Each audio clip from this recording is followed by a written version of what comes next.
I am David van de Cab, bondsman of Francois de Vet. About 3 years ago, a Khoisan worked on de Vet's farm. He was not a slave, but was serving out his indentured fond. He ran away and was captured some time later, suffering from venereal disease.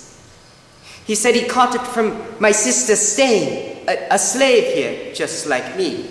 Where did you catch him? Who were you with? Where did you pick it up?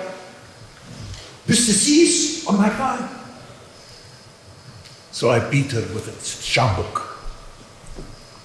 My name is Anna, a Khoisan, and for 12 years I lived on the Vet's farm. I worked there with David and the full-time farmer Khalin, another bondsman of the Vets. We both saw our master beat David's sister Stain. Some days later, Fortuyn came to me. Anna, I found Stain dead in the kitchen. She seemed well and healthy yesterday when I left to work. I couldn't understand what happened, but I saw vomit everywhere. Man, she was 4 months pregnant and tried to abort her child. She first drank vinegar mixed with gunpowder and chimney soot, but that didn't work. So she drank brandy and lye mixed with raisins and snakeskin. She vomited constantly, started bleeding heavily, crying out, "I will burst open now and die." The vet ordered me and her brother David to take her body outside. And we buried Stain the next day.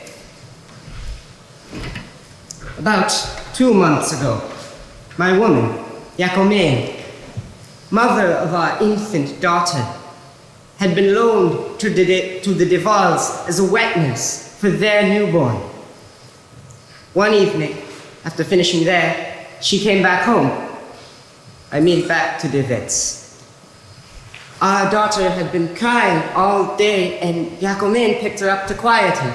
Yakomen had run out, leaving her own sick child at home. She left her baby girl in the kitchen. The little thing did nothing but scream. And when she came back, she abused the child without pity. So much so that her man, David, cried out. Why are you beating the child so hard? You will beat it to death one day. It has nothing to do with you. Angry at the uproar, the boss came in and yelled at Yakomen. Don't you think you're at Devals where you can lounge around all day with a baby on your lap? What do you think you are doing? At least at the Devals, there's someone there to look after her when I have to suckle their child. But when she's forced to stay here, there is nobody.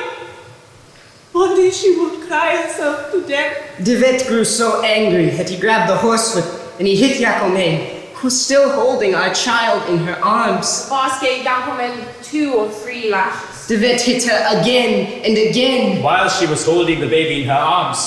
Our young daughter had died that night from the blows. I suppose the baby died because Yakomen was holding her when she fell down. Her father, David, buried the child the next day.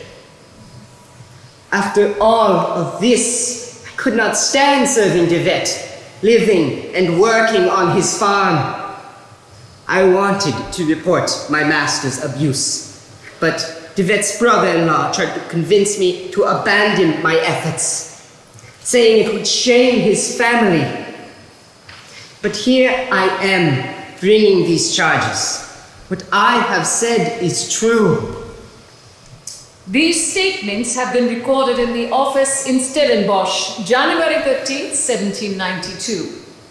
Given the conflicting statements and evidence, the court cannot find Francois Tibet guilty of abuse or murder.